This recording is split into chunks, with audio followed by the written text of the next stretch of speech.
ایک دفعہ کا ذکر ہے کہ ایک جنگل میں ایک کتا بھوک سے نڈھال کھانے کی تلاش میں گھوم رہا تھا۔ اس نے بہت ڈھونڈا لیکن اسے کھانے کے لیے کچھ بھی نہ ملا۔ گھومتے گھومتے وہ ایک مچھلی کی دکان پہ آ گیا۔ وہاں اس نے زمین پہ گری ہوئی ایک مچھلی دیکھی۔ اس نے فوراً سے مچھلی کو اٹھایا اور کھانے کے لیے تیزی سے واپس جنگل جانے لگا۔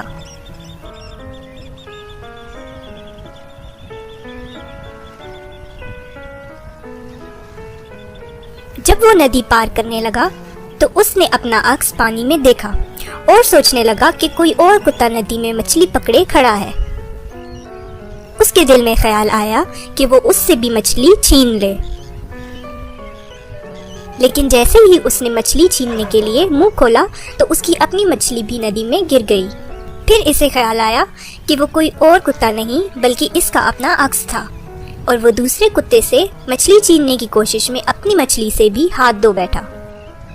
تو اس کہانی سے ہمیں یہ سبق ملتا ہے کہ جو چیزیں ہمارے پاس ہیں ہمیں اس پہ خوش ہونا چاہیے اور دوسری چیزوں کی لالچ نہیں کرنی چاہیے، کیونکہ لالچ بری بلا ہے۔